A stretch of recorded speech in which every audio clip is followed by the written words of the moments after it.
Hello नमस्कार साथियों, स्वागत है आपका। मैं मोनू कुशवाहा स्वागत करता हूं आपका आज के क्लास में।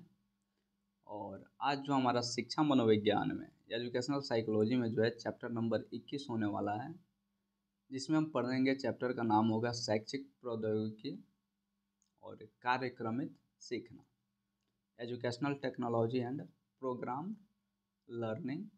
तो उम्मीद है कि आपको चैप्टर जो है बहुत ही बेहतरीन रूप से समझ में आने वाला है, क्योंकि ये जो चैप्टर है एक ऐसा चैप्टर है जो कि आपको आज के समय जो शिक्षा है इसके रूप पर जो है आधारित होते चला है। तो आइए और इसको हम देख लेते हैं। शैक्षिक प्रौद्योगिकी का अर्थ क्या है।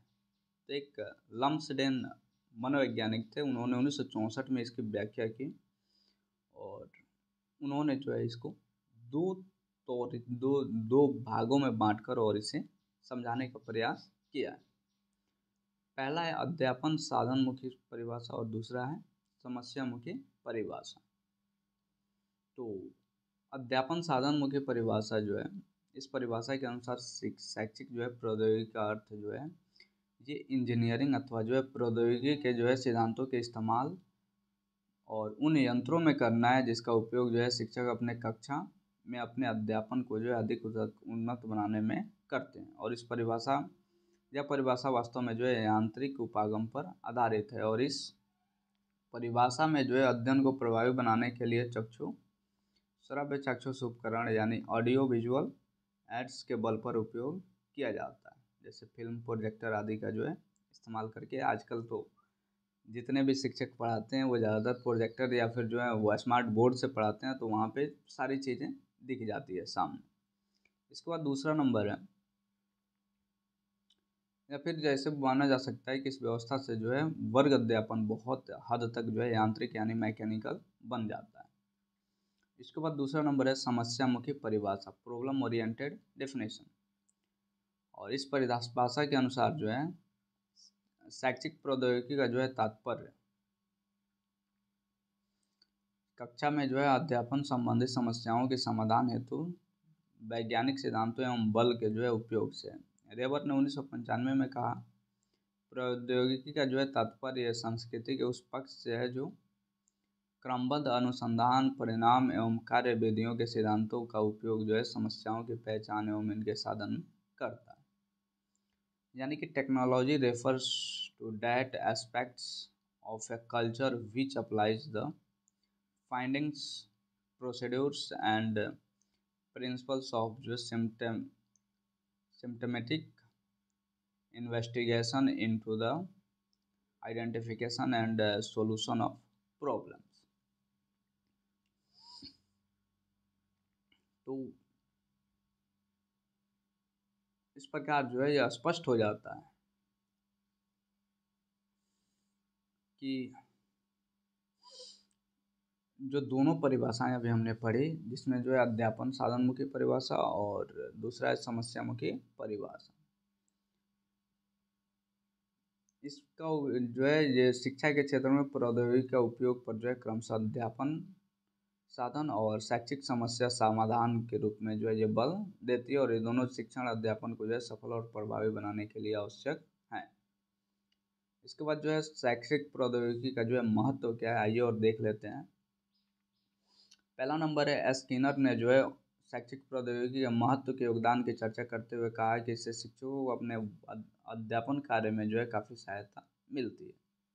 और वर्तमान समय में जो है श्रव्य चाक्षुष उपकरण की सहायता से जो है एक जटिल उपकरणों को भी सहज रूप से बालक को जो है समझने में वो सफल हो जाते हैं। इसके बाद दूसरा नंबर है, स्किनर ने 1978 में यह भी कहा है कि शैक्षिक प्रौद्योगिकी का जो है महत्व इस रूप में जो है देखा जाता है, इससे शिक्षार्थियों को बिना किसी मानसिक दबाव के जो है अपने कौशल और ज्ञान को जो है भरपूर रूप से बढ़ाने में सहायता मिलती है। इसके बाद जो है स्टीफेंस और अन्य जो है उन्होंने कुछ उनके साथी थे, उन्होंने 1988 में शैक्षिक मनोविज्ञान के जो है महत्व या फिर योगदानों की चर्चा करते हुए कहा है कि इसमें जो है संवेदी जो है ये असमर्थता के जो है बालकों में मदद मिलती है, क्योंकि हो सकता है बच्चा सुनता ही ना हो तो उसे देख के वो सीख सकता है, और हो सकता है बालक देखता नहीं हो तो वो छू छू के ब्रेन लिपि वगैरह का इस्तेमाल करके पढ़ सकता है। इसके बाद चौथा नंबर है बाहरे बालकों की भी जो है शिक्षा भी जो है प्रौद्योगिकी का जो है महत्वपूर्ण योगदान है। जो बालक पूर्ण रूप से बहरे होते हैं उन्हें विद्युत यांत्रिक सहायता से सुनने योग्य बनाया जाता है। उनकी बुद्धि और रुचि का जो है अनुकूल जो है शिक्षा की व्यवस्था की जाती है। वैसे अगर कम बहरा लड़का है तो उसके लिए हेडफोन का इस्तेमाल किया जाता है। इसके बाद पाँचवा नंबर है स्टीफेंस तथा अन्य के अनुसार जो है गति असमर्थता वाले बालक भी जो है ये शैक्षिक प्रौद्योगिकी का लाभ उठा रहे हैं और इस संदर्भ में जो है गूंगे बालक तथा अन्य भाषा दोष वाले बालकों की जो है शिक्षा में प्रौद्योगिकी यंत्रों से काफ़ी मदद मिलती है और कक्षा में जो है सर्वाधिक संवर्धित संरचना संचार यंत्र जिसको हम ऑगमेंटेटिव कम्युनिकेशन डिवाइस नामक का जो है मशीनों का उपयोग से जो है संश्लेषित भाषा जिसको हम सिंथनाइज्ड स्पीच के प्रबंध से जो है भाषा दोष से पीड़ित बालकों को के संचार को उन्नत बनाया जा सकता है। इसके बाद छठा नंबर है शिक्षण प्रौद्योगिकी का योगदान जो है शारीरिक विकलांग बालकों की जो है शिक्षा के दृष्टिकोण से भी महत्वपूर्ण है। और आज से लगभग 20 वर्ष पहले लंगड़े तथा अपाहिज बालकों के लिए संभव नहीं था कि वे सामान्य बच्चों के साथ कक्षा में शिक्षा हासिल करें, क्योंकि आने जाने और सीढ़ियाँ उतरने चढ़ने में काफ़ी ज़्यादा दिक्कत का सामना करना पड़ता था। लेकिन आज तो व्हील चेयर्स आ गई तो हम आसानी से आगे पीछे जा सकते हैं, क्लास में एडजस्ट करवा सकते हैं। ये चीज़ें भी मैटर करती है। सातवां नंबर है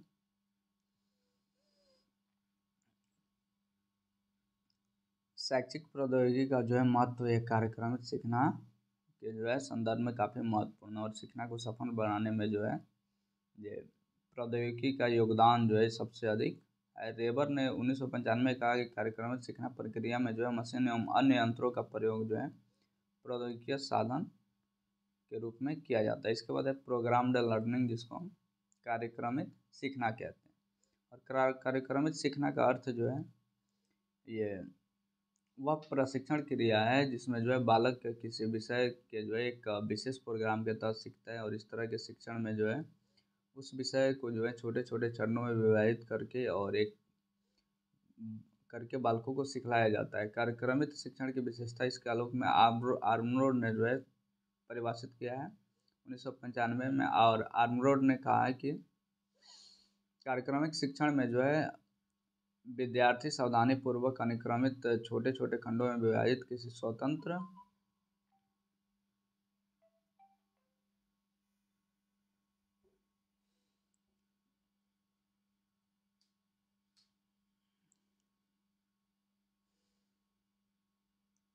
आर्मरोड ने कहा कि कार्यक्रमित शिक्षण में जो है विद्यार्थी सावधानी पूर्वक अनुक्रमित छोटे छोटे खंडों में जो है विभाजित किसी विषय को जो है स्वतंत्र रूप से अध्ययन करते हैं। कार्यक्रमित शिक्षण की जो है दूसरी विशेषता यह है कि इसमें प्रौद्योगिकी यंत्रों का उपयोग किया जाता है और इसकी विशेषता के आलोक में रेबर ने जो है कार्यक्रमित शिक्षण की परिभाषा देते हुए कहा कि कार्यक्रमित शिक्षण एक व्यापक पद है जो शिक्षण में प्रौद्योगिकी सहायता के रूप में किसी मशीन या यंत्र के उपयोग को जो है सन्निहित करता है। इसके बाद इसके जो कुछ विश्लेषण है परिभाषा के अनुसार तो आइए देख लेते हैं। पहला नंबर है कि कार्यक्रमिक शिक्षण का एक घटक यह है कि इसमें किसी विषय को एक विशेष अनुक्रम के तहत जो है एक छोटे छोटे खंडों में विभाजित करके और प्रत्येक खंड को जो है अलग अलग स्वतंत्र रूप से सीखने सिखाने का प्रयास किया जाता है और इससे शिक्षक को जो है पढ़ाने में तथा शिक्षार्थी को सीखने में सुविधा होता है और अध्यापन तथा शिक्षण दोनों प्रभावी बन जाते हैं।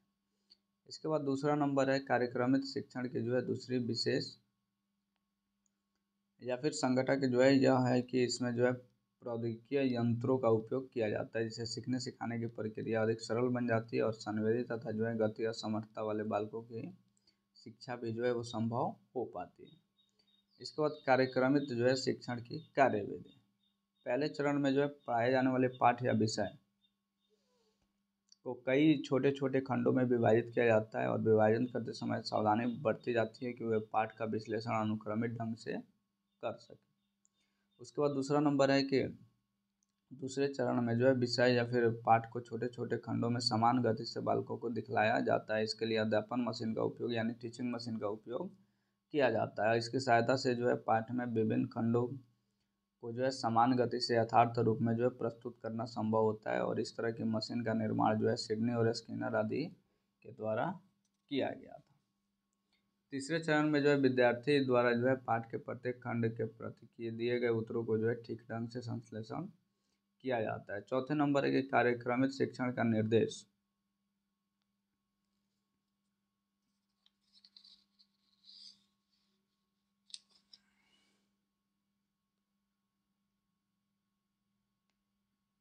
विशिष्ट निर्देश विधियों का उपयोग किया जाता है जिससे जो है विद्यार्थी आत्मनिर्देशात्मक सामग्रियों पर अपने स्तरों एवं दरों पर काम करते हैं। इसके बाद है कि कार्यक्रमित सीखने की उपयोगिता क्या क्या है, आइए और इसको हम देख लेते हैं। सर्वप्रथम पहला नंबर है विशिष्ट निर्देश, यानी कार्यक्रम तो जो है निर्देश की प्रभावशीलता और उपयोगिता क्या है, आइए इसको देख ही लेते हैं। पहला नंबर है विशिष्ट निर्देश, जिसको इंडिविजुअलाइज्ड इंस्ट्रक्शन बोलते हैं। सर्वप्रथम 1926 में जो है सिंडनी एक मनोवैज्ञानिक थे, और इन्होंने जो है शिक्षण मशीन का उपयोग किया और आगे चलकर यह सफल प्रमाणित हुई। इसके बाद स्किनर ने 1967 में ऐसी शिक्षण मशीन का निर्माण किया जो अधिक सफल प्रमाणित हुई, और स्लोवेन के अनुसार 1960 से लेकर 1970 के बीच विकसित कार्यक्रमित निर्देश प्रविधियों से जो है उपलब्ध लाभों से जो है कोई सहायता नहीं मिला। इसके अनुसार जो है इस बात की पुष्टि सऊदी में किए गए शोध तकनीकों से होता है। तो कार्यक्रम विशिष्ट निर्देश जो है कार्यक्रमित में ये थोड़े से पैसे लगते हैं इसमें, और कठिनता का स्तर जो है ये थोड़ा सा ज़्यादा हो जाता है। उसके बाद दूसरा नंबर टीम सहायता विशिष्टीकरण, तो यानी टीम असिस्टेड जो है इंडिविजुअलाइजेशन, जिसको हम TAI बोलते हैं। और सेल्विन ने जो है इसका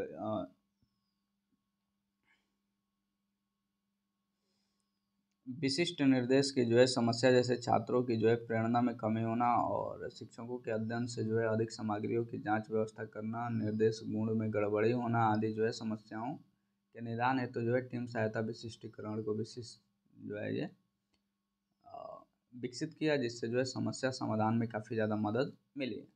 विशिष्ट निर्देश की तरह जो है टीम सहायता प्राप्त विशिष्टीकरण में भी जो है छात्र स्व निर्देश सामग्रियों पर अपने स्तर एवं दरों पर काम करते हैं, किंतु वे जो है 4 सदस्य मिश्रित योग्यता शिक्षण के टीम के साथ काम करते हैं, और यहाँ जो है टीम के सदस्य एक दूसरे की सहायता करते हैं, उत्तर पत्र से एक दूसरे के उत्तर का मिलान करते हैं, और तेज़ी के साथ ठीक ठाक काम करने हेतु एक दूसरे को प्रोत्साहित करते हैं, क्योंकि टीम सदस्यों द्वारा संपूर्णित आवंटन की संख्या तथा शुद्धता के आधार पर टीम को जो है प्रमाण पत्र तथा सम्मान के रूप में पुरस्कार दिया जाता है, और इससे जो है छात्रों में प्रशिक्षण के प्रति प्रेरणा तथा अभिरुचि बढ़ती है।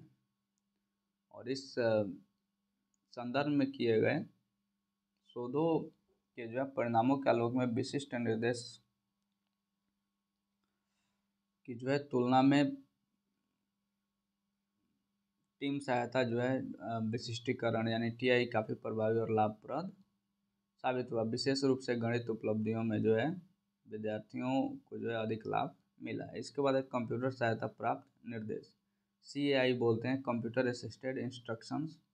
और कंप्यूटर सहायता प्राप्त निर्देश में कार्यक्रमित सामग्रियों को जो है कंप्यूटर द्वारा दिया जाता है। दूसरे शब्दों में विशिष्ट निर्देश का संचालन कंप्यूटर के द्वारा किया जाता है, तो इसे कंप्यूटर सहायता प्राप्त निर्देश भी कहा जाता है। रेवर ने कहा 1995 कि मूलतः CAI का उपयोग जो है अध्यापन प्रविधियों में जो है सहायता करने हेतु कंप्यूटरों के उपयोग से है। वास्तव में CAI का जो है उद्देश्य कंप्यूटर का उपयोग जो है निजी शिक्षक की तरह करना है, ताकि सूचना प्रस्तुत किया जा सके और विद्यार्थियों को जो है अभ्यास कराया जा सके, उनकी समझदारी के स्तर का जो है मूल्यांकन किया जा सके तथा आवश्यकता होने पर अतिरिक्त सूचना दी जा सके। CAI प्रोग्राम की कुछ विशेषताएं आइए उसको देख लेते हैं।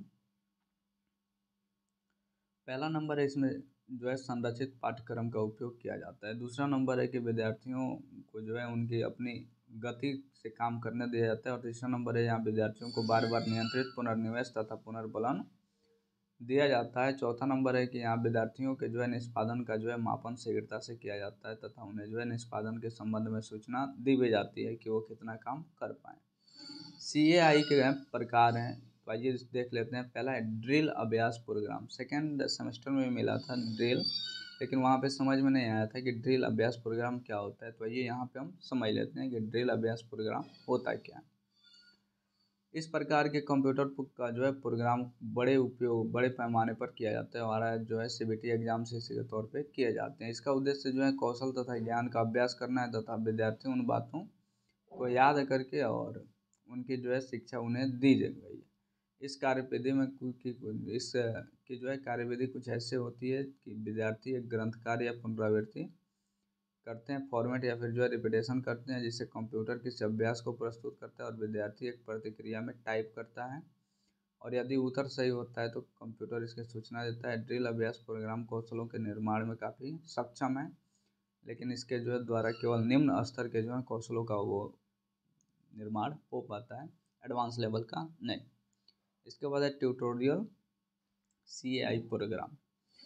इस प्रोग्राम में कंप्यूटर की व्यवस्था एक शिक्षक की भूमिका में की जाती है, जो व्यक्तिगत विद्यार्थी को निर्देश देता है। यहाँ विद्यार्थी जो है वो स्वगति निर्धारित निर्देशन में जो है कार्यरत होता है और इस प्रोग्राम में जो है शिक्षण के पाठों में जो है विद्यार्थी की प्रतिक्रियाओं के अनुकूल पाठों के संगत को या फिर गति में परिवर्तन लाया जाता है। तीसरा नंबर है अनुरूपण या फिर जो है CAI प्रोग्राम, जिसको हम सिमुलेशन CAI प्रोग्राम भी कहते हैं। इस तरह के प्रोग्राम में जो है कई तरह के विशेष या फिर क्षेत्रों में जो है विद्यार्थियों की अभिरुचि को बढ़ाने के लिए वास्तविक जीवन संगठकों का जो है प्रस्तुत किया जाता है। अनुरूपण CAI प्रोग्राम का लक्ष्य है तथ्यों का जो है शिक्षण देना और समस्या समाधान को प्रोत्साहित करना, किसी विशेष परिस्थिति को समझने में मदद करना और विषय के प्रति रुचि पैदा करना। और इसके बाद जो है निर्देश का जो है व्यक्तिगत क्रम यानी पर्सनलाइज सिस्टम ऑफ इंस्ट्रक्शन, आइए इसको हम देख लेते हैं। निर्देश का जो है व्यक्तिगत क्रम केलर ने जो है PSI का उल्लेख जो है ये सर्वप्रथम जो है स्पष्ट रूप से किया, इसलिए इसे केलर योजना भी कहा जाता है। तो याद रखिएगा, निर्देश का व्यक्तिगत क्रम को केलर योजना भी कहा जाता है। इसमें जो है किसी विषय या पाठ को विभिन्न खंडों में विभाजित कर दिया जाता है और प्रत्येक खंड पर छात्रों द्वारा अर्जित उपलब्धि की जांच करके उन्हें अपनी गति से जो है पाठ के दूसरे खंड पर जाने के लिए कहा जाता है। इसमें जो है मुख्य रूप से 4 चरण शामिल होते हैं। पहला नंबर है पाठ्य की सामग्रियों को सुनिश्चित किया जाता है। दूसरा नंबर है सामग्री को कई खंडों में विभाजित किया जाता है। तीसरा नंबर है प्रत्येक खंड पर छात्र की उपलब्धि या निष्पादन की जाँच हेतु जो है उपयुक्त प्रविधि को निर्धारित किया जाता है। चौथा नंबर है छात्र को अपनी गति से आगे बढ़ने की अनुमति दी जाती है। CAI की जो है प्रभावशीलता, आइए इसको हम देख लेते हैं।